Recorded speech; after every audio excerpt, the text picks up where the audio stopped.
Assalamualaikum warahmatullahi wabarakatuh.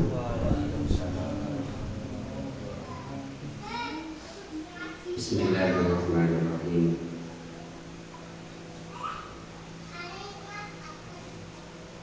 Alhamdulillahirabbil alamin wa bihi nasta'inu ala umuri dunya waddin.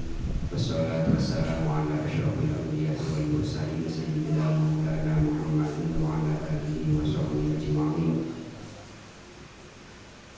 Wa ba'du. Nawaina ala wa bi'asalafuna sholihun wa nawaina ta'lim wa ta'allum wa ibadah wa istighfar wa tadabbur wa tadhkir wa nafa wa intifah wa ta'ala ta'ala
Bismillahirrahmanirrahim.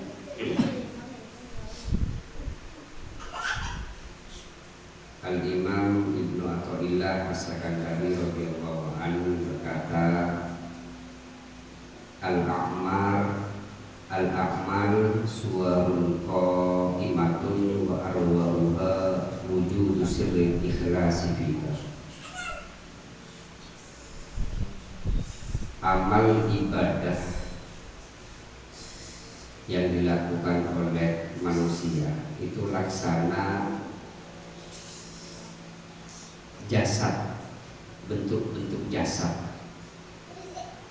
sedangkan ruhnya yang bisa menghidupkan ibadah tersebut adalah adanya rahasia ikhlas di dalamnya. Jadi ibadah itu ada sisi zahirnya dan juga ada sisi batinnya. Sama seperti kita ini Ada sisi zahirnya yaitu jasad kita, dan ada sisi batinnya ruh kita. Justru ruh itulah yang mampu menghidupkan zahir kita. Ibadah juga sama, bukan hanya gerakan naik turun kalau dalam sholat, tidak, tetapi bagaimana dalam ibadah tersebut juga ada ruh yang bisa menghidupkan ibadah tersebut, yaitu keikhlasan yang ada di dalam.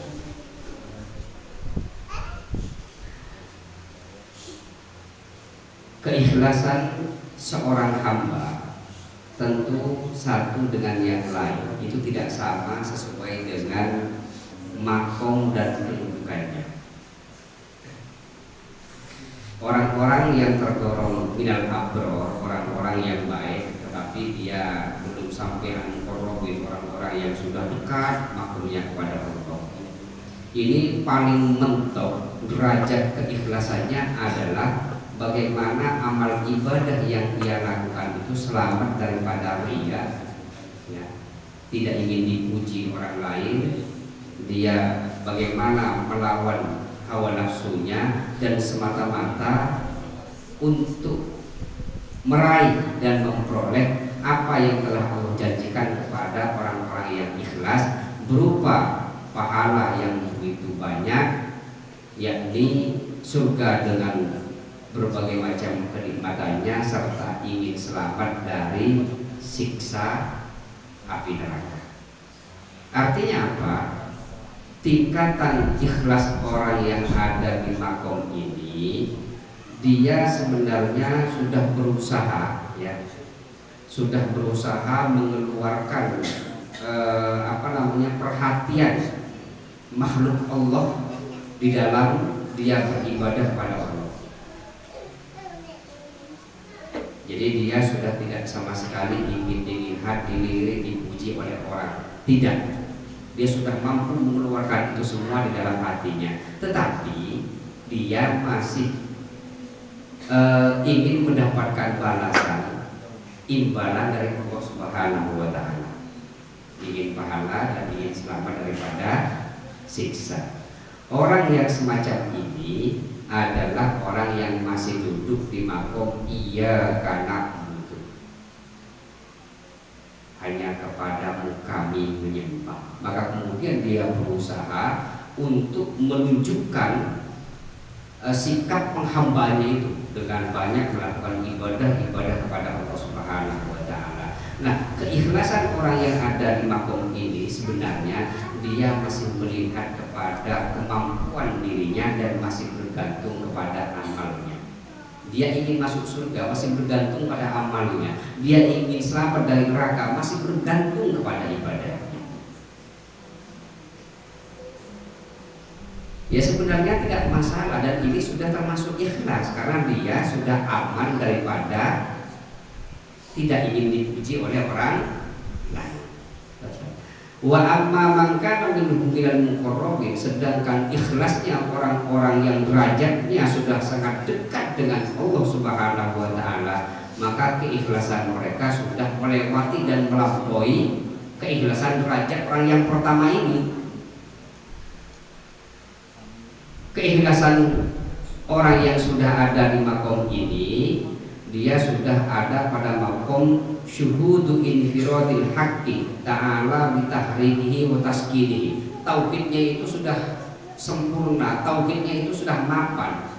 Artinya tauhidnya sudah sampai pada level bahwa tidak ada sesuatu yang bergerak maupun diam di muka bumi ini kecuali bergerak karena atas izin Allah, diam pun juga karena atas izin Allah. Sehingga ketika dia melakukan ibadah, lisannya membaca, itu juga dia merasa karena ada izin Allah Subhanahu wa Ta'ala, sehingga dia tidak pernah merasa dengan ibadah yang dia lakukan.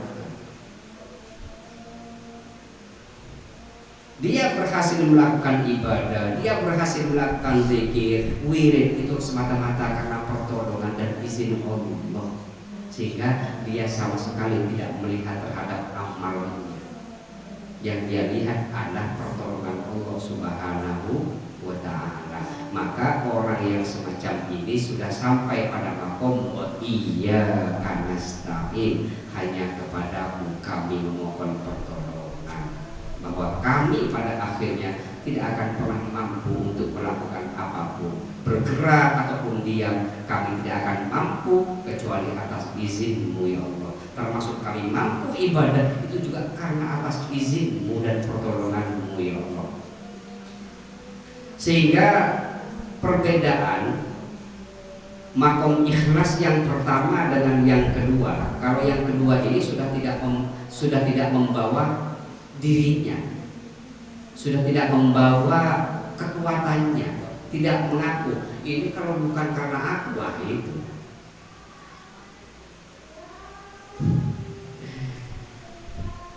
Ikhlas untuk makom yang pertama adalah al-amal lillah, beramal karena Allah. Sementara keikhlasan yang kedua tadi al-amal billah, dia beramal hanya untuk Allah Subhanahu wa ta'ala. Keikhlasan yang pertama yang diharapkan adalah pahala, sementara keikhlasan yang kedua yang diharapkan adalah kedekatan dengan Allah Subhanahu wa ta'ala, yang dibawa adalah cinta kepada Allah Subhanahu wa ta'ala. Keikhlasan yang pertama tadi, yakni orang yang ikhlas dalam beramal, tidak ingin dipuji oleh orang lain, tetapi masih mengharap pahala dari Allah, ingin selamat dari neraka, itu adalah naqtu kulli abidin. Itu adalah memang sudah menjadi sifat dari setiap orang yang beribadah kepada Allah. Sementara amal orang yang kedua, derajat yang kedua tadi adalah naqtu kulli qasidin, adalah sifat setiap orang yang tujuannya tidak ada lain, bukan surga, bukan neraka, bukan ini dan ini, tujuannya hanya Allah Subhanahu wa ta'ala. Karena itu definisi takwa yang diantaranya yang paling lengkap itu disampaikan oleh Al-Imam Al-Habib Abdullah Al-Haddad, beliau yang mengarang Rotibul Haddad itu. Beliau mendefinisikan takwa dalam pandangan beliau adalah imtithalul awamir wajtinabun nawahi ma'al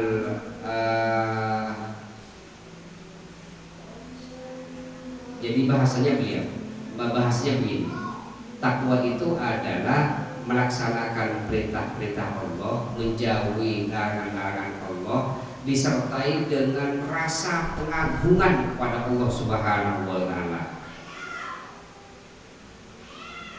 Artinya begini, kalau ada misalnya orang tua memanggil anak, "Le, sini, kamu belikan rokok."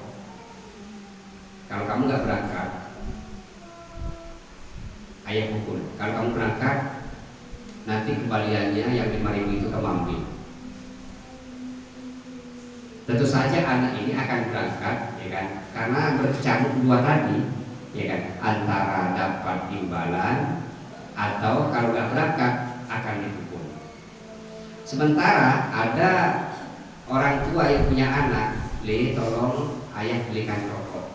Kemudian dia berangkat membelikan rokok itu sama sekali bukan karena takut dipukul oleh ayah, bukan karena untuk mendapatkan imbalan dari ayah, tapi semata-mata memposisikan ayah itu sebagai orang yang jasanya sangat besar, yang harus dihormati dan ditakdiri.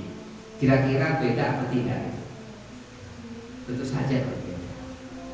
Nah, maka sebenarnya orang yang beribadah kepada Allah Subhanahu wa ta'ala, yang masih mengharapkan surga, ingin takut di neraka, itu kayak anak yang pertama tadi. Sementara orang yang beribadah kepada Allah Subhanahu wa ta'ala tanpa mengharapkan apapun, yang ada adalah bentuk pengagungan kepada Allah Subhanahu wa ta'ala, itu ibarat anak yang kedua tadi. Dan hakikat takwa itu sebenarnya yang kedua tadi.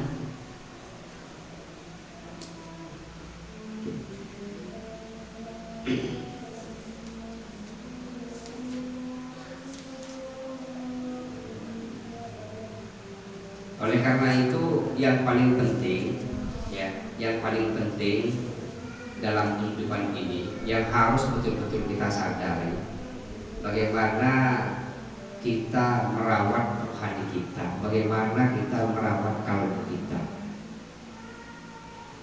Kemarin sudah saya sampaikan itu, maqalla amalun daraza min qalbin zahidin wala kathura amalun bariza min qalbin raghibin. Amal ibadah yang dilakukan oleh orang yang hatinya bersih, walaupun sedikit kecil dalam pandangan mata, tapi akan besar dalam pandangan Allah Subhanahu wa ta'ala. Tetapi amal dan ibadah yang dilakukan oleh orang yang hatinya masih tamak, hatinya masih rakus, hatinya masih kotor, banyak penyakit-penyakit hati, walaupun banyak sampai membuat orang lain itu heran dan kagum, takjub, itu dalam pandangan Allah sama sekali tidak bernilai. Maka yang paling penting itu bagaimana kita merawat kalbu kita. Kita selamatkan rohani kita sebelum Allah Subhanahu wa ta'ala meminta kembali. Kita ini kan hakikatnya pinjam kepada Allah, Bu. Kita ini hakikatnya pinjam kepada Allah Subhanahu wa ta'ala. Makanya kalau tuntunan dan ajaran Islam, kalau ada orang meninggal, kita disunahkan membaca apa? Kalimatul istirja, inna lillahi wa inna ilaihi raji'un. Kalimat yang sederhana tapi syarat akan makna. Coba kita renungkan. Inna, sesungguhnya kami, lillahi, milik Allah, wa inna, dan sesungguhnya kami, ilaihi raji'un, pada akhirnya akan kembali kepada Allah Subhanahu wa ta'ala. Maknanya kita ini pinjam kepada Allah yang sewaktu-waktu Allah berkehendak, Allah akan meminta kembali. Maka sebelum ruh itu diminta kembali oleh Allah Subhanahu wa ta'ala, kita rawat, kita jaga, supaya roh itu kembali seperti semula. Allah memberikan pinjaman dalam keadaan orisinil, kan, masih bersih, putih, kan. Jangan sampai sudah dipakai kembali dalam keadaan enggak pernah diservis. Oke.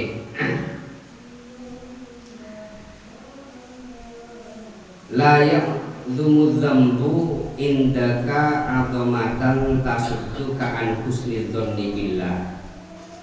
Fa innaman arafa rabbah istasghara fi jambi karamihi dzambu.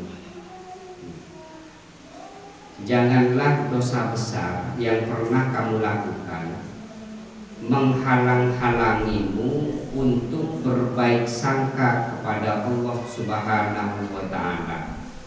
Karena orang yang betul-betul mengenal kepada Tuhannya, kenal kepada Rohnya, maka di sisi keluasan kasih sayangnya, di sisi keluasan kedermawanannya, sebesar apapun dosa itu akan nampak kecil. Rahmat kasih sayang Allah dan kedermawanan Allah ibarat lautan tak bertepi. Sementara sebesar apapun dosa yang dilakukan oleh hambanya, laksana perahu kecil. Laksana perahu kecil. Jangankan perahu kecil, kapal yang sebesar Titanic, bahkan kapal yang jauh lebih besar, bila ada di tengah lautan nampak kecil sekali. Maka walau umpama kita pernah melakukan dosa, jangan pernah putus asa untuk memohon maaf kepada Allah Subhanahu wa ta'ala. Orang yang pernah melakukan dosa besar ini sikapnya ada dua. Yang pertama, ada orang melakukan dosa besar yang kemudian dia merasa bahwa dia telah melakukan kesalahan yang amat luar biasa. Dia telah melakukan perbuatan yang begitu lancang kepada Allah Subhanahu wa ta'ala, sehingga kemudian melahirkan sifat hina. maka kemudian mendorong dia untuk kemudian kembali bertobat kepada Allah, berjanji untuk tidak mengulangi kembali. Maka sikap dan perasaan semacam inilah yang dipuji oleh Allah Subhanahu wa Ta'ala, dan itu termasuk tanda bahwa yang bersangkutan adalah orang yang masih mempunyai iman kepada Allah Subhanahu wa Ta'ala. Itu sangat dipuji. Sahabat Abdullah bin Mas'ud pernah berkata begini, innal mu'min, orang yang di dalam hatinya masih ada iman, yara dunubahu ka'annaha fi asli jabalin, dia akan melihat dosa-dosa yang pernah dia lakukan itu seolah-olah dia seperti ada di atas gunung yang paling tinggi, ya, dimana dia akan takut untuk jatuh. Sementara orang yang sudah sembrono, sudah gak karu-karuan, dia bila melakukan dosa, dia hanya melihat dosa-dosanya laksana lalap yang hinggap di hidungnya itu. Dia menganggap remeh terhadap dosa yang dia lakukan. Sebenarnya problemnya bukan masalah dosa itu. Allah juga tidak terlalu suka bila hambanya tidak melakukan dosa. Gak suka Allah. Karena dalam hadis Sahih Muslim, perhatikan ini. Ini hadisnya Sahih riwayat Imam Muslim. Apa sabda baginda Rasul Muhammad sallallahu alaihi wasallam? Walladzi nafsi biyadihi, demi zat di mana jiwaku berada di bawah genggaman kekuasaannya. Laulam tudnihu, seandainya kalian semua wahai umatku tidak pernah melakukan dosa, la dhahaballahu bikum, maka Allah akan binasakan kalian semua. Wala jaa biqaumin yudribun, Allah akan mengganti kalian semua yang tidak mau melakukan dosa itu dengan kaum yang mau melakukan dosa, tapi fayastaghfirunallah, setelah mereka melakukan dosa, mereka kemudian mau bertobat mohon ampun kepada Allah Subhanahu wa Ta'ala. Makanya jangan terlalu soleh, biasanya cepat mati.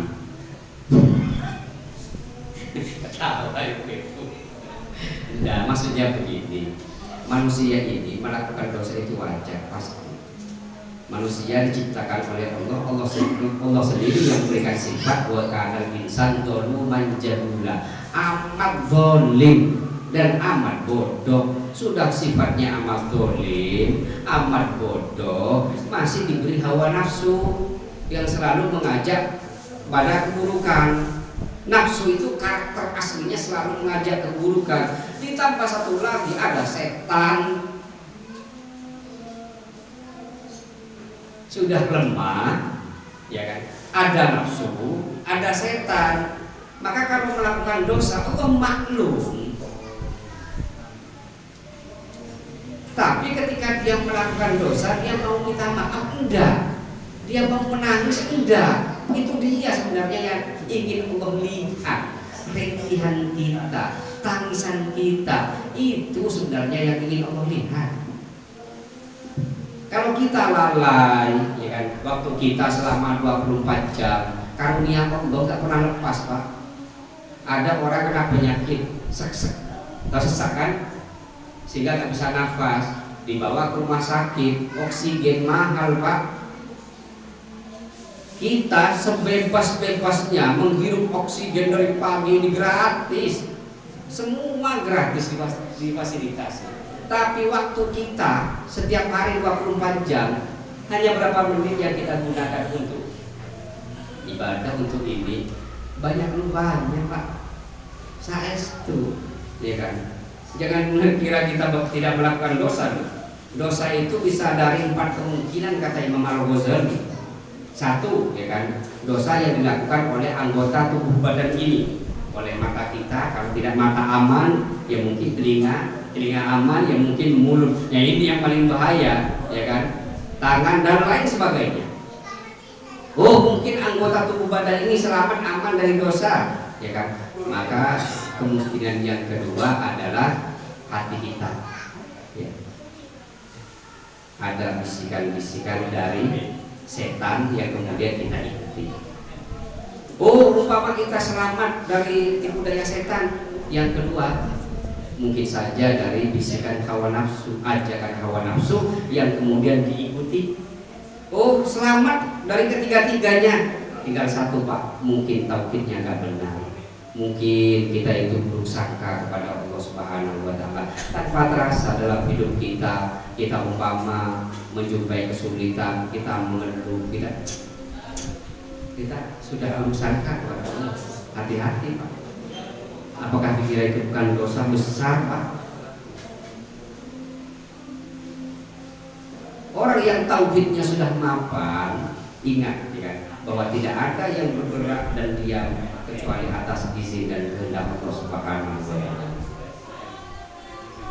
Tapi jangan kemudian disalahartikan. Kalau begitu kejahatan pun ya berarti atas izin Allah, nggak masalah. Bukan begitu. Nanti dalam konteks tauhid itu begini. Terkadang Allah itu menghendaki tapi tidak meridhoi. Itu yang pertama. Terkadang Allah meridhoi tapi tidak menghendaki.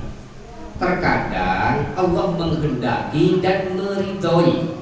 Yang keempat, terkadang Allah tidak menghendaki dan tidak meridhoi. Mungkin belum paham, nanti saya kasih contoh.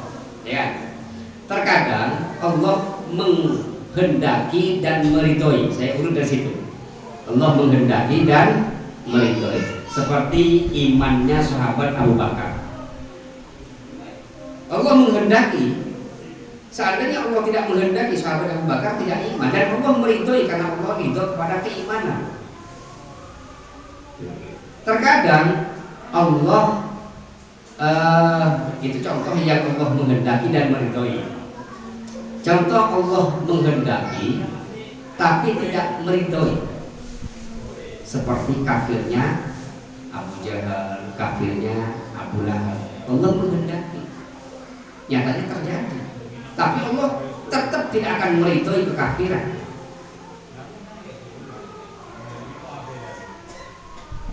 Itu yang kedua. Yang ketiga, terkadang Allah meridhoi tapi tidak menghendaki. Meridhoi tapi tidak menghendaki. Seandainya Abu Lahab iman, karena Allah ridho kepada keimanan, karena Allah nggak menghendaki, ya tetap saja Abu Lahab tidak iman. Yang ketiga, yang keempat, terkadang Allah tidak menghendaki dan tidak meridhoi. Seandainya sahabat Abu Bakar kafir. Nah, yang dimaksud Allah menghendaki di situ, di antara maknanya adalah Allah membiarkan. Maksudnya Allah membiarkan. Contoh begini, ada orang, dia punya niat, nanti malam saya akan mencuri. Nanti malam saya akan mencuri. Setelah malam tiba, kemudian dia sampai betul-betul mencuri dan berhasil mencuri. Dia sampai berhasil mencuri itu karena Allah membiarkan. Jadi Allah menghendaki itu dalam pengertian Allah membiarkannya. Seandainya Allah tidak membiarkan, boleh jadi Allah cabut dulu nyawanya, dia tak jadi. Allah membiarkan itu karena Allah sudah memberi akal kepada manusia. Manusia tahu mana yang baik, mana yang buruk. Itu maksudnya begitu. Jadi yang dimaksud Allah menghendaki itu, kalau dinisbatkan kepada kemahatauan Allah, kemahakuasaan Allah, Allah cabut dulu nyawa dia sebelum dia bertindak. Allah sangat kuasa sehingga dia tidak sampai mencuri. Tapi kemudian Allah membiarkan, itu termasuk kehendak. Allah membiarkan itu karena Allah sudah memberi dia akal mana perbuatan yang baik, mana perbuatan yang tidak baik. Inna hadainahu sabil imma syakiron wa imma kafur. Aku, kata Allah, telah memberikan petunjuk kepada jalan yang lurus, tinggal manusia itu ada yang mau mengikuti, ada yang tidak. Oke, kembali kepada tadi.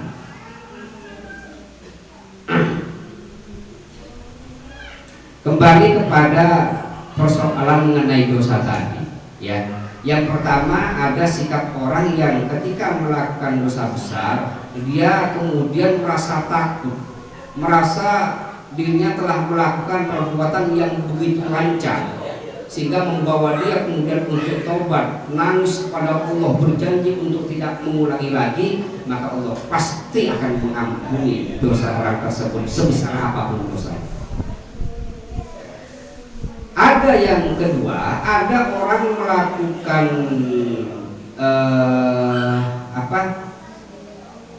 dosa besar, tetapi kemudian membawa dia terhadap sikap putus asa. Sudahlah, saya ini sejak bayi sampai usia 60 tahun ini gak pernah melakukan sholat. Mungkin juga usia saya paling tinggal 10 atau 20 tahun. Untuk mengkodok sholat yang telah lewat pun sudah gak sanggup, mengkodok puasa pun sudah tidak sanggup. Sudahlah, kawan saya sudah tinggalkan semuanya. Ada orang yang begitu. Nah, perasaan yang begitu itu justru lebih besar daripada dosa-dosa yang telah dia lakukan. Paham? Karena dia sudah bersangka kepada Allah Subhanahu wa Ta'ala.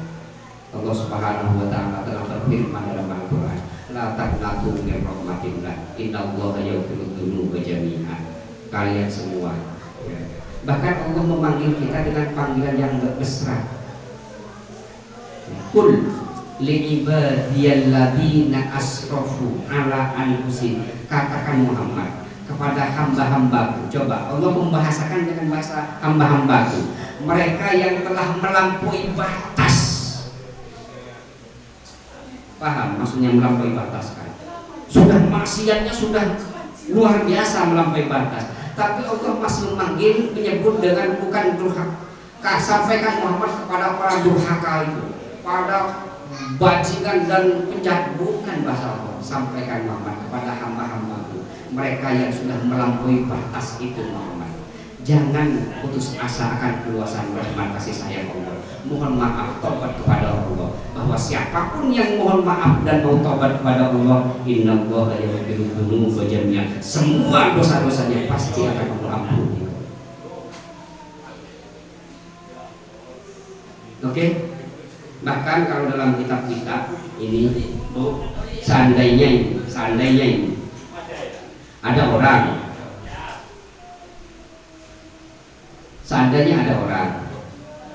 pada saat itu dia usianya sudah 70 tahun, selama hidupnya dia tak pernah sholat, ya, dia bergelimangan maksiat, kemudian Allah timpakan penyakit dan dokter sudah memvonis dia bahwa usia Anda sudah tidak akan lama lagi, mungkin 2 atau 3 bulan mendatang Anda sudah meninggal.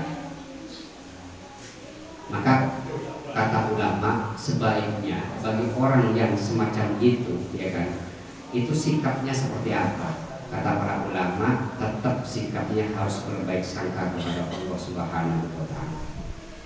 Jangan pernah merasa putus. Makanya pesan Nabi satu dalam hadis sahih riwayat Imam Muslim itu, la yamutanna ahadukum illa wa huwa yuhsinu dzanna billah. Jangan sekali-kali di antara kalian wahai umatku sampai meninggal kecuali dalam keadaan berbaik sangka kepada Allah Subhanahu wa Ta'ala. Di antaranya berbaik sangka bahwa Allah akan mengampuni dosa-dosa kita. Tapi harapan itu tentu harus disertai dengan usaha semampu kita. Kita mampunya menjaga sholat 5 waktu, jaga. Jangan berharap tapi tidak berbuat. Nah, itu yang nggak boleh sebenarnya itu.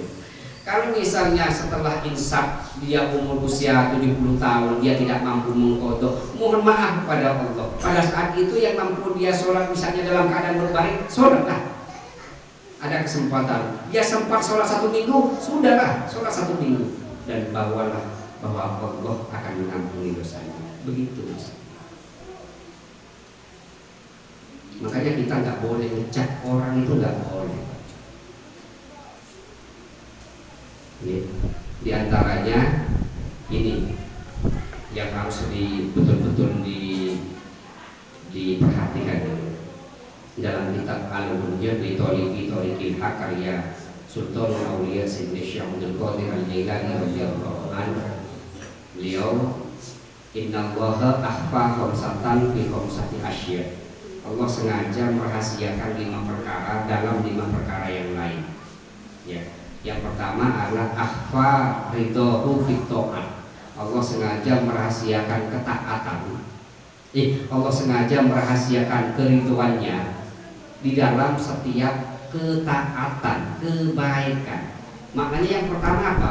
Supaya orang berlomba-lomba memperbanyak melakukan kebaikan. Karena kita nggak tahu melalui kebaikan yang mana kita akan dimasukkan surga oleh Allah. Kita nggak tahu, belum tentu dari sholat kita loh. Belum tentu.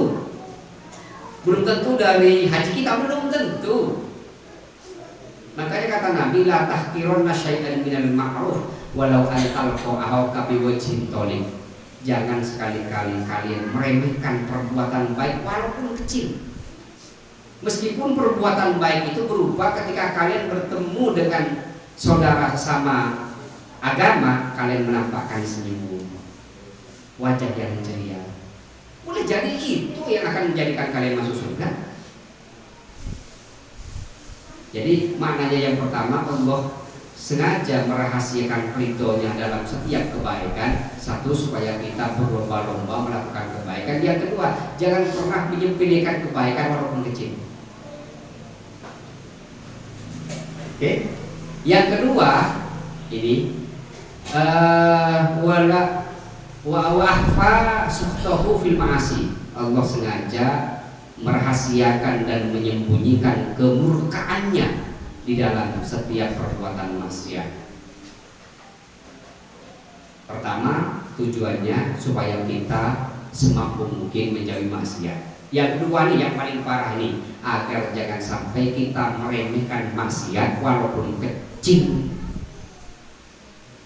Ini yang paling Allah murkai ini. Kalau ada orang melakukan maksiat, kesalahan, tapi kemudian menganggap remeh, itu murka.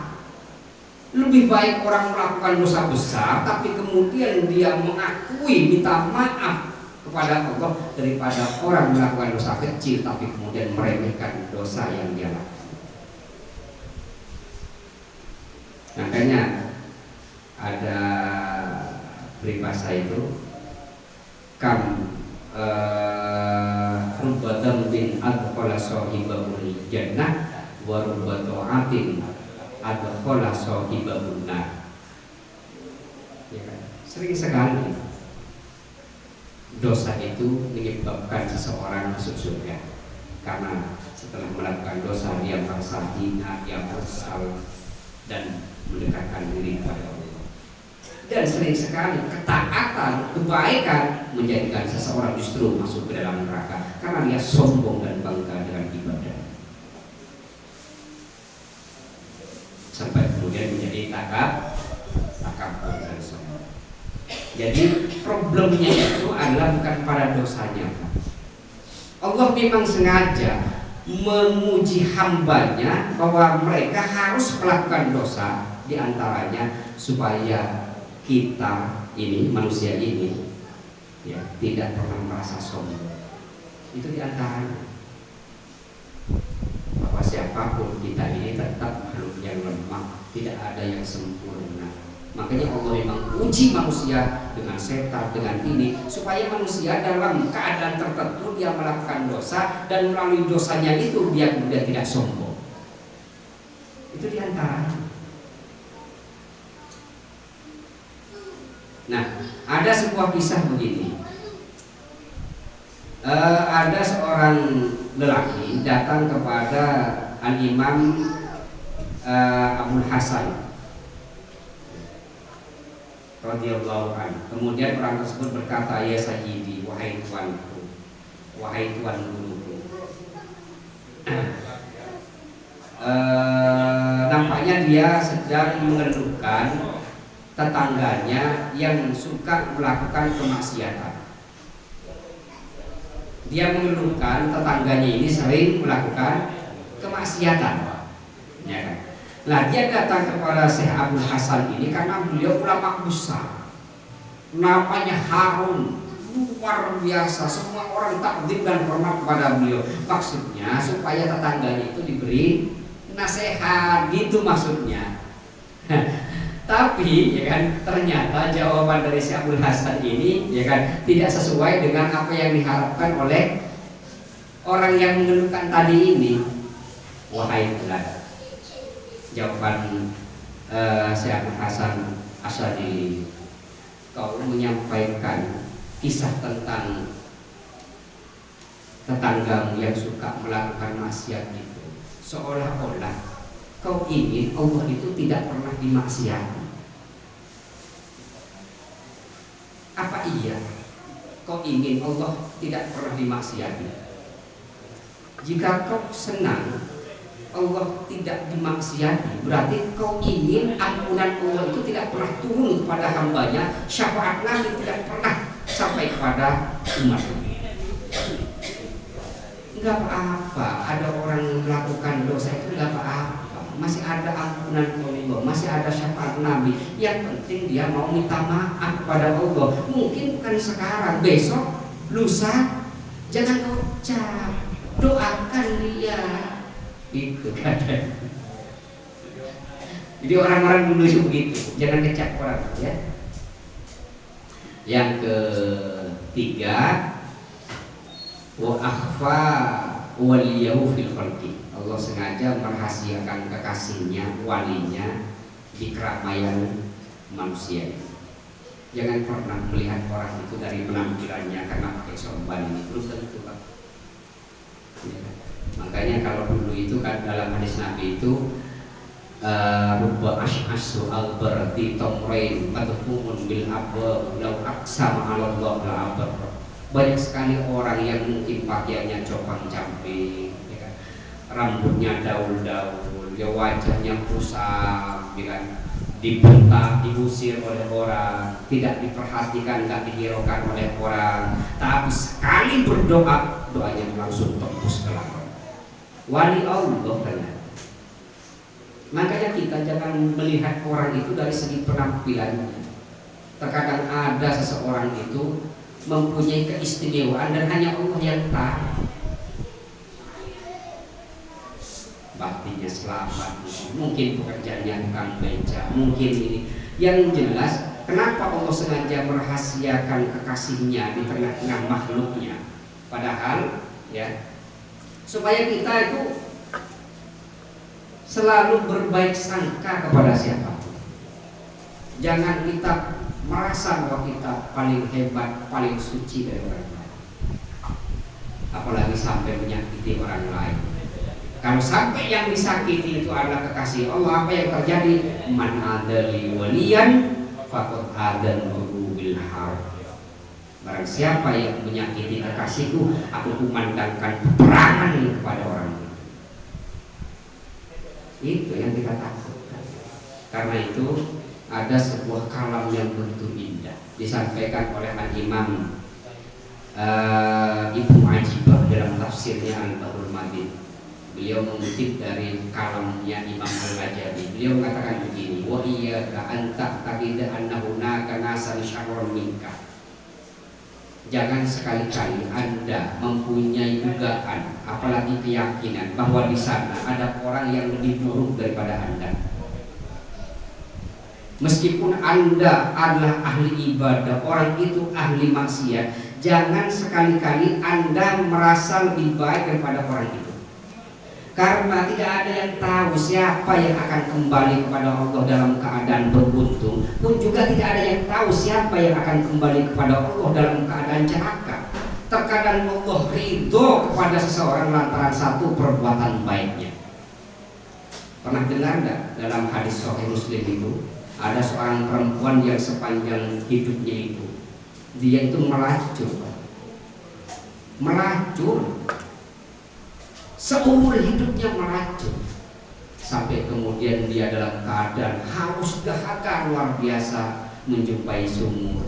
Maka kemudian karena nggak ada timbanya dia pakai sepatunya itu. Sudah susah payah, setelah mau diminum ada anjing yang dalam keadaan haus, dia dalam keadaan betul-betul dahaga. muncul sifat kasih sayang kepada makhluk Allah, dia dahulukan kepada anjing. Allah ampuni semua Pak, karena kasih sayang. Allah cemburu Pak. Allah cemburu karena Allah sudah mendeklarasikan ya kan, bahwa tidak ada yang lebih pengasih dan penyayang melebihi aku. Keumpama ada makhluknya yang punya pengasih kepada yang lain, Allah cemburu, Allah akan mengasihi dia dengan kasih sayang yang luar biasa. Jangan pernah dicap orang, Bu, terkadang ridho kepada seseorang lantaran satu perbuatan baiknya. Kalau Allah sudah ridho, maka kesalahan yang lain itu ditutup oleh Allah. Demikian juga terkadang Allah murka kepada seseorang lantaran satu perbuatan buruknya. Kalau Allah sudah murka, maka sebanyak apapun kebaikan yang lain enggak diremehkan oleh Allah. Itu diantaranya adalah ketika orang meremehkan melakukan maksiat. Nah ini kan dosa kecil. Sudah maksiat sombong Pak. Paham ya? Dan itu adalah rahasia Allah, hanya Allah jualah yang mengetahuinya. Begitu indah kamu. Oke. Ada tanya jawab Pak. Tinggal berapa kali pertemuan ini Pak? Dua nih. Nah, umpama nanti ada tanya jawab nggak apa-apa ditulis. Kalau malu nanti ditulis, disampaikan. Kalau nggak sekarang nanti berikutnya. Jadi nanti kan ada berapa kan saya bisa lihat waktu gitu kan. Jangan sekarang, belum selesai. Saya mau menjelaskan tentang keutamaan sedekah nggak sampai, Pak. Apa ya? Masih dua lagi Pak. Oke.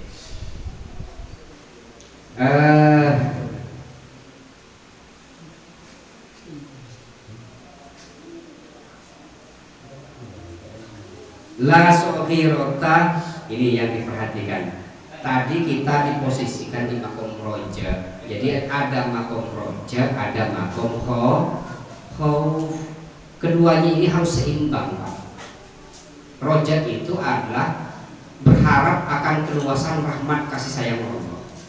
Tapi kadang orang kebablasan, Allah Maha Pengasih, Allah Maha Penyayang. Kadang enteng, maka harus ada khauf bahwa setiap perbuatan manusia akan dimintai pertanggungjawabannya. Makanya dalam Al-Fatihah kan begitu kan, Bismillahirrahmanirrahim, Alhamdulillahirabbil alamin, Ar-Rahmanirrahim. Allah Maha Pengasih, lagi Maha Penyayang. Sehingga kita dibawa kepada alam luasnya rahmat kasih sayang Allah yang tidak terbatas. Tapi supaya kita tidak kebablasan, Maliki Yaumiddin, nanti di hari kiamat Allah akan memintai pertanggungjawaban. Diposisikan di makom khauf. Maka dua-duanya ini harus ada dalam diri kita. Walaupun kata ulama tetap sifat roja itu harus lebih dominan, harus lebih menonjol daripada khauf. Karena apa? Dalam Asmaul Husna, saya kemarin sudah menyampaikan kan, Asmaul Husna yang 99 itu sifat-sifat Allah, Al-Muntaqim, Al-Qahhar, Al-Jabbar, itu hanya berapa persen. Yang lain itu adalah mengisahkan tentang sifat kelembutan dan kedermawanan Allah. Oke. La soghirota, tidak ada dosa kecil idza qabalaka adluhu, jika kau dihadapkan dengan sifat adil. Tidak ada dosa kecil. Wala kabirota, dan tidak ada dosa besar idza wajahaka fadluhu, jika Anda dihadapkan dengan keluasan kasih sayang. Sebenarnya begini Pak, sebenarnya nggak ada dosa kecil, nggak ada dosa besar. Dosa itu sama Pak. Kalau kita melihat kepada siapa kita berbuat dosa. Allah dan yang Maha Suci. Zat yang maha agung, Zat yang maha segala-galanya, Zat yang mengatur kita, Zat yang memfasilitasi kita, Zat yang memberikan kenikmatan tanpa henti kepada kita, Zat yang memberikan segala-galanya. Kok kemudian kita mau melakukan dosa kepada Zat yang memberikan kesempatan hidup kepada kita, memberikan kenikmatan itu, gitu loh. Contoh-contoh sederhananya begini lah, ada orang ini ditinggalkan, tidak punya keluarga, tidak punya rumah, tidak punya siapa-siapa. Lalu kemudian diambil oleh orang kaya, dibesarkan, dimanja, dia kebutuhannya dipenuhi, sampai dia dewasa, sampai menjadi orang sukses. Semuanya kira-kira umpama anak ini kemudian melawan orang yang telah memberikan dia kehidupan ini ya merawat semuanya, itu kurang ajar kan? Jangankan sampai melawan, dia kemudian itu saja sudah nggak pantas Pak. Lah kita diberi kesempatan hidup oleh Allah, difasilitasi dengan fasilitas yang gratis semua Pak. Jadi sebenarnya nggak ada dosa besar, nggak ada dosa kecil kalau kita melihat kepada siapa kita berbuat dosa. Adanya klasifikasi ataupun pembagian ada dosa kecil dan dosa besar itu nisbat kepada ancaman, siksaan berat dan tidaknya. Loh, pada dosa mencuri nanti siksanya begini, kalau dosa zina begini, kalau dosa ngerasani begini, kalau itu nanti ada ancamannya, ada yang berat, ada yang ringan. Jadi pembagian dosa besar dan kecil itu hanya melihat kepada siksaannya itu, ada yang berat, ada yang ringan. Tapi kalau dosa itu melihat dan dinisbahkan kepada siapa kita mau melakukan dosa, maka nggak ada dosa besar, nggak ada dosa kecil. Paham gini maksudnya gini? Ya, oke. Kembali ke sini, tidak ada dosa kecil jika kita dihadapkan dengan sifat adilnya Allah. Tidaklah Allah menyiksa seseorang kecuali karena sifat adilnya, dan tidaklah Allah memberikan pahala dan kebaikan kepada seseorang kecuali karena karunia-Nya. Kenapa? Allah ini tidak terbebani oleh beban apapun. Gini loh Pak, saya seorang tukang, kemudian saya buat meja. Setelah saya jadi buat meja, kemudian saya banting, saya lempar, saya jual, saya kasihkan ke orang lain. Kan sesuka hati kita, punya kita kok, punya saya kok. Saya bakar, itu terserah kita, siapa yang mau marah? Yang buat saya.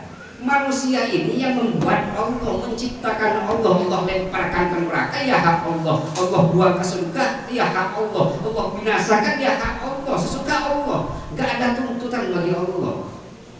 Ibadah kita tidak akan pernah bermanfaat kepada Allah, maksiat kita tidak akan pernah membahayakan Allah Pak.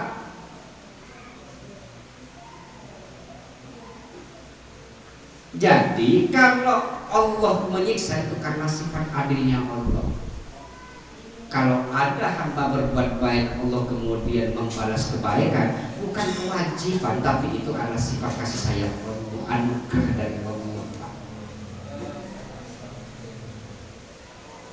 Jadi sifat adil itu maksudnya begini, umpama seandainya Allah tidak punya sifat adil, ini bahayanya begini, ya kan? Mungkin di antara kita bisa protes. Ada dua orang bersaudara, orang tuanya kaya raya, kemudian meninggal, ya kan? Maka meninggalkan harta warisan yang banyak. Kemudian yang tertua ini dia rakus, dia bawa lari, dia rampas semuanya, sehingga saudaranya yang satunya ini tidak dapat apa-apa. Ya. Umpama besok di hari kiamat nggak ada sifat adilnya Allah, maka yang kedua ini yang nggak dapat apa-apa, dia kan nangis kan? Maka Allah dengan adilnya pasti akan menyiksa orang yang semena-mena. Itu sifat adilnya Allah. Tapi kalau Allah memaafkan, itu sifat ihsannya Allah. Ihsannya Allah. Oke. Idza tuharat as-sifatul amaliyah batalat a'malul amilin. Ketika yang nampak ada sifat-sifat luhurnya Allah, ya, sifat-sifat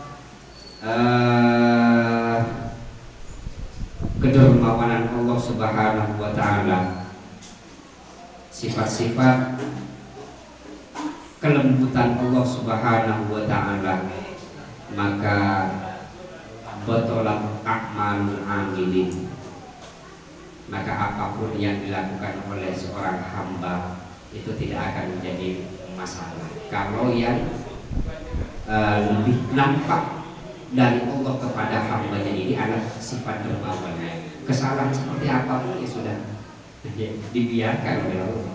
Tapi ketika yang tanpa ada sifat adilnya Allah kepada orang yang Allah benci, maka sebanyak apapun kebaikan yang dia lakukan tidak akan dianggap oleh Allah. Karena itu, ya, ini ada salah satu diantaranya kalam dari Imam Yahya bin Adya. Beliau mengatakan begini, in wada'a alaihim adlahu lam tabqalahum hasanatun. Jika Allah meletakkan sifat adilnya kepada manusia, maka habislah seluruh kebaikan itu, tidak akan dianggap. Umpama yang diperlihatkan sifat adilnya Allah, ya seperti tadi itu, selama 24 jam berapa nikmat yang Allah berikan, tapi berapa menit yang kita gunakan, bukan pertanyaannya jam, Pak. Kalau Allah, ya kan, yang diperlihatkan sifat adilnya habis kita lah. Paham maksudnya dia? Setiap hari berapa nikmat Allah yang Allah berikan? 24 jam, tapi berapa jam yang kita gunakan untuk Allah? Kalau sifat adil yang Allah perlihatkan, habis kita semua.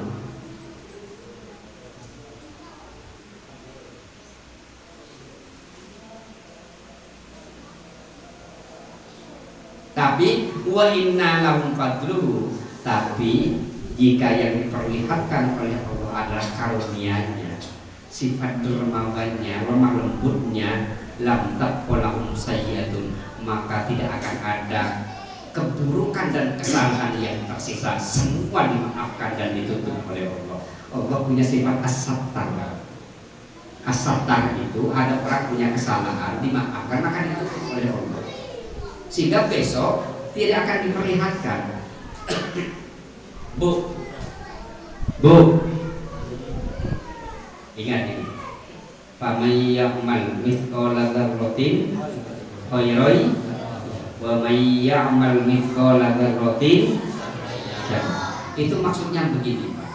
Setiap manusia hidup di dunia ini itu masing-masing mempunyai riwayat hidup atau video kehidupan kita masing-masing. Besok di hari kiamat, video kehidupan kita ini akan diputar ulang oleh Allah Subhanahu wa ta'ala, dan pada saat video kehidupan kita ini akan diputar ulang oleh Allah, semua nampak, sekecil apapun terlihat apa yang pernah kita lakukan. Makanya Bapak ya'mal mithqala dzarratin khairan yarah, itu yang maksud begitu. Di hari hisab, di hari persidangan besok, video kehidupan kita akan diputar ulang oleh Allah, dan bukan hanya Allah saja yang melihat, malaikat dan pihak lain melihat, Pak. Tapi kalau ada dosa yang ditutup, diampuni oleh Allah, itu nanti di video itu ditutup oleh Allah, nggak nampak, sehingga kita pun tidak akan malu. Makanya itu yang disebut dengan sifat as-sattarnya Allah sih, bahwa ketika video kehidupan kita diputar ulang, kita pernah melakukan kesalahan, tapi sudah diampuni oleh Allah, ditutup, sehingga aib kita itu tidak diperlihatkan oleh Allah. Ngeri Pak. Barang siapa yang melakukan amal walaupun sebiji zarrah sedikit pasti akan ya Allah melihatnya. Demikian juga keburukan. Itu maksudnya tadi kita setiap kita ini mempunyai video kehidupan masing-masing yang akan diputar ulang. Oke, ini ada satu doa. Nanti doa ini sering-sering dibaca. Doa. Jadi saya kalau baca kitab ini, baca kitab-kitab yang banyak munajatnya para ulama itu kadang ya Allah mereka luar biasa cara munajatnya. Ada ulama ya. Jadi yang namanya spiritual rohanian, perilaku batin satu orang dengan yang lain, apalagi wali-wali Allah ini satu dengan yang lain ini berbeda. Karena orang sampai kepada Allah satu dengan yang lain pun juga caranya berbeda. Maka sama dalam kitab Muntahobat juz 2 itu Hadratus Syekh Romo Haji Ahmad Asrori Anisaki radhiyallahu anhu mengutip sebuah kaidah dari Imam Ahmad Zarruq dalam Qawaidut Tasawuf. Bunyinya begini, la yalzamu min ikhtilafil masalik ikhtilaful maqasid. Caranya mungkin berbeda tapi tujuannya bisa sama. Orang untuk usul sampai kepada Allah mungkin caranya berbeda tapi tujuannya sama. Di antaranya perbedaan pendapat antara Imam Ghazali dengan Imam Haris Al-Muhasibi. Sama-sama wali besar ini Pak. Satu mengatakan untuk bisa sampai makrifat kepada Allah harus melalui mahabbah, cinta dulu. Kalau tidak melalui pintu mahabbah, pintu cinta nggak bisa. Kata satunya enggak, cinta itu nanti buahnya. Kita melakukan mujahadah dulu, perjalanan dulu kepada Allah, bersungguh-sungguh. Buahnya nanti cinta. Itu terserah itu. Caranya berbeda, tapi tujuannya sama. Nah, karena itu orang-orang dulu ini sampai kepada Allah ada yang melalui pintu roja, ada yang melalui pintu khauf, sehingga yang mendominasi dalam dunia itu bahkan takut Pak kepada Allah Pak. Sampai ada bahkan dia nggak pernah tersenyum saking takutnya Pak. Ini macam-macam perilaku, yang namanya perilaku batin, ya kan, macam-macam. Sehingga ketika seseorang ini sudah ada dalam makom khauf, rasa takut, ini biasanya munajatnya itu ya diantaranya ini. Saya ingat doanya Syekh Yahya bin Mu'ad Ar-Razi. Beliau seorang wali besar nih Pak. Mungkin pada saat itu beliau sedang dilanda rasa khauf ya, rasa takut yang luar biasa. Kemudian berdoa kepada Allah, doanya begini. Allahumma ghfirli bila taubat fa inni la aqwa ala syurutiha. Ya Allah, ampunilah dosa-dosa hamba-Mu ini tanpa taubat, karena hamba tidak sanggup untuk melaksanakan syarat-syarat daripada taubat itu. Syarat taubat itu ketat Pak. Berjanji untuk tidak mengulangi lagi, meninggalkan secara totalitas perbuatan maksiat yang sudah dilakukan, menyesal Pak. Berat.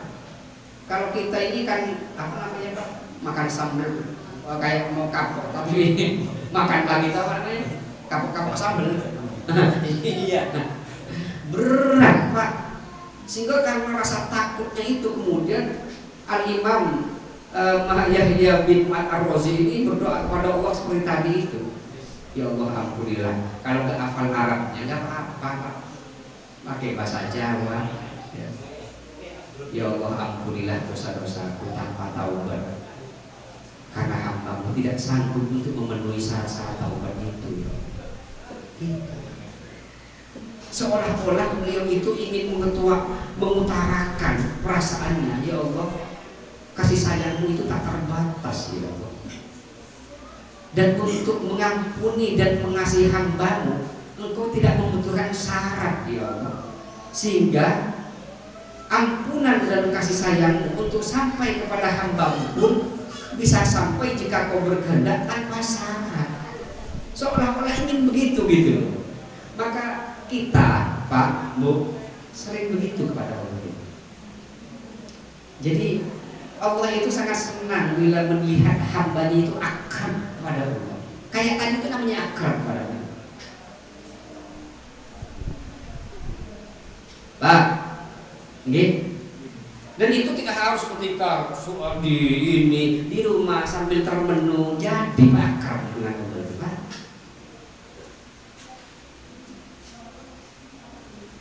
Makanya sampai ada yang mengatakan boleh jadi orang yang sedang iktikaf di masjid, duduk di masjid sedang baca Al-Quran atau bahkan lagi sholat, masih lebih mulia orang yang sedang lewat di masjid mau ke pasar, hatinya akrab dengan Allah, Pak.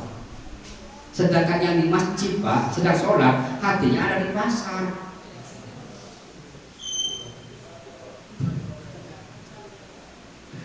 Jadi perasaan dan suasana ketika kita sedang sholat bawalah ketika kita ada di pasar, ada di kantor. Jangan sampai perasaan dan suasana ketika kita ada di pasar, di kantor dibawa dalam sholat kita.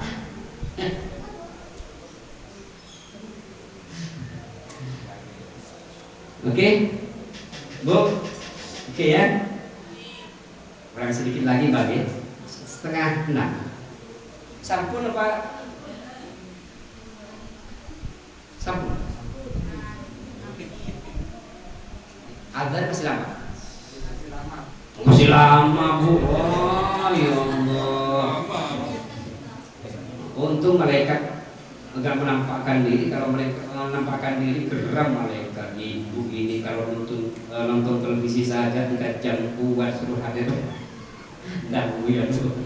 Sedikit lagi, Bu, sebagai penutup. Ada salah satu doa mau menyiapkan buka, tinggalkan saja nggak apa-apa, biarkan bapak-bapak saja yang ini kan. Iya Pak, 10 menit lagi, 5 menit lagi ya, daripada nanti ngobrol kan.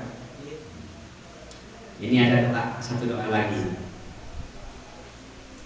dua doa lagi. Nanti panjenengan amalkan nggak apa-apa. Ini doanya wali kok.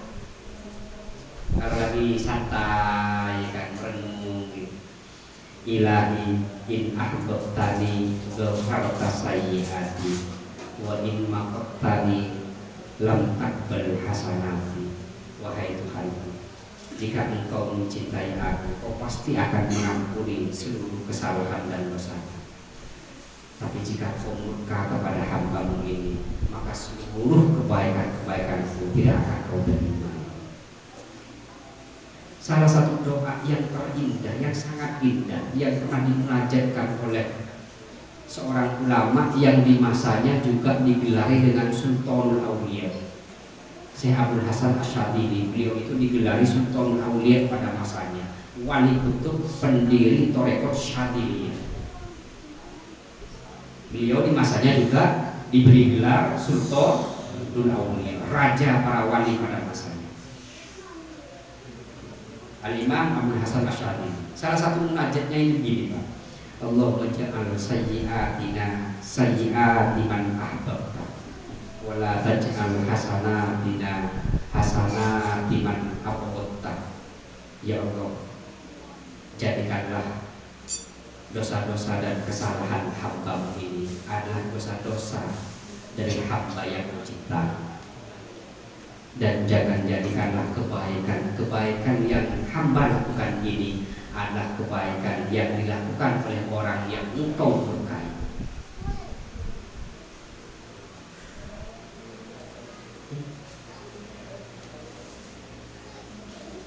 Mbah Iblis dengan Nabi Adam dulu sama-sama di surga, Pak. Mbah Iblis itu ibadahnya lebih hebat dari Nabi Adam, dari malaikat. Pintarnya luar biasa, sama-sama disurunkan dan kemudian sama-sama dikeluarkan. Cuman posisinya Nabi Adam walaupun dikeluarkan dari surga tetap statusnya sebagai kekasih yang dicintai oleh Allah. Iblis dikeluarkan statusnya sebagai orang yang dimurkai oleh Allah. Karena Nabi Adam statusnya walaupun dikeluarkan oleh Allah, statusnya masih membawa status cinta, kekasih dari Allah, maka pada akhirnya Allah akan memberikan hidayah kepada.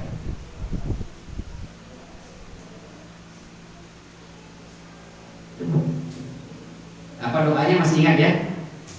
Ya Allah, jadikanlah dosa-dosa yang pernah hamba lakukan ini adalah dosa dan kesalahan dari hamba yang kau cintai.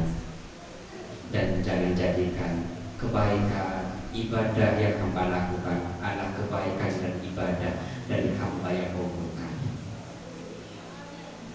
Indah Pak ya? Indah tidak? Nah, munajatnya orang-orang dulu itu luar biasa. Satu, itu menunjukkan bahwa pikiran dan hati mereka itu begitu jernih dan bersih. Yang kedua, menunjukkan mereka itu begitu akrab dengan Allah Subhanahu wa Ta'ala. Sehingga mereka mau kemana pun, mau ke pasar, mau kemana, lihat apapun itu dijadikan iktibar, diambil sebagai pelajaran, kemudian ya kan, dikeluhkan kepada Allah Subhanahu wa Ta'ala. Akrab hatinya dengan Allah.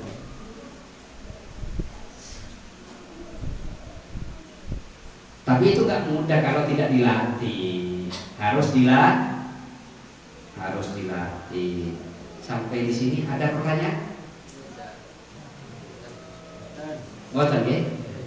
Bahasa pun baik. Ini ibu-ibu sudah gak sabar Pak. Ya, kalau saya masih sabar Pak, kan masih lama ini Pak. Tapi ibu-ibu ini Pak dari tadi meremut terus Pak. Nanti saya berdosa Pak. Saya bawa kitab ini, Khosaisul Ummatil Muhammadiyah. Satu kitab ini isinya tentang keistimewaan umat Nabi Muhammad. Kita ini tahu kan bahwa kita ada umat yang paling istimewa. Tapi kalau ditanya letak keistimewaannya di mana, kita tidak tahu. Nah, satu kitab ini menjelaskan keistimewaan umat Muhammad. Nah, sebenarnya tadi dari rumah itu saya ingin menjelaskan tentang keutamaan bersedekah. Besok lagi Pak ya, Kamis lagi Pak ya. Tadi doakan mudah-mudahan sama-sama sehat panjang umur. Oke. Bismillahirrahmanirrahim. Alhamdulillahirrahmanirrahim. Allahumma sholli wa sallim wa barik ala sayyidina Muhammadin wa ala alihi wa sahbihi ajma'in. Allahumma inna alhamdulillah. Allahumma fa'alna alhamdulillah wa 'allimna bima yanfa'una. Allahumma inna na'udzubika min ilmin la yanfa' wa qalbin la yakhsha wa 'amalin la yurfa wa du'ain la yusma' wa nafsin la tashqa wa rahmatika ya arhamar rahimin. Allahumma ya Allah fi hadha syahril mubarak wa syahril la yaghfiru abdun illa istajibat da'watuh. Allahumma subhana nafaqatin minka ya Allah hatta la nashqa wa la rahmata ya Allah. Allahumma fir lana dhunubana bila taubata inna lana ala syukurika ya Allah. Ighfir lana warhamna antal ghafar wa antas sattар. Ighfir lana warhamna kaifa halna wa anta a'lamu bihi minna wa walidina ya Allah wa jami'il muslimin. Allahumma ya Allah ij'al ya Allah sayyi'atina man ahbabta wa la taj'al hasanatina hasanatan man ahbabta bi rahmatika ya arhamar rahimin. Allahumma barik lana fi a'malina wa barik lana fi ahwalina wa barik lana fi ahlina wa fi auladina wa fi dhurriyyatina wa barik lana ya Allah fi arzaqina wa fi tijaratina wa fi ma'isyatina wa fi ma nahnu fihi bil khair. Allahumma rizqna rizqan wasi'an halalan thayyiban mubarakan rizqan ghayran muntasiban wa aqsimna min at-ta'am fi talaqi wa min at-tafakkur wa at-tadabbur fi tafsiri wa min al-bukhli wa syukri wa 'inda husuli bi rahmatika ya arhamar rahimin. Allahumma ij'alna wa iyyakum min ibadika as-salihin min ibadika as-salihin min ibadika as-salihin as-salihin asy-syakirin wa khtim lana wa lahum bis-sa'adah wa husnil khatimah ma'amin syafa'ah min Rasulillah sallallahu alaihi wasallam bi rahmatika ya arhamar rahimin. Innaka 'ala kulli syai'in qadir bi ijabati da'wati shalihin da'una Allahumma kama amartana mustajibana kama wa'adtana innaka la tuhibbul mujrimin. Allahumma alimna wa adrikna bi lailatul qadar ya Allah. Allahumma alimna wa adrikna bi lailatul qadar ya Allah. Anta rabbina وفقنا فيها للخيرات وفقنا فيها للخيرات والطاعات برحمتك يا ارحم الراحمين برحمتك يا ارحم الراحمين. Wassalamualaikum warahmatullahi wabarakatuh. Walhamdulillahi subhanakallahumma wa bihamdika asyhadu an la ilaha illa anta astaghfiruka wa atubu ilaik. La hawla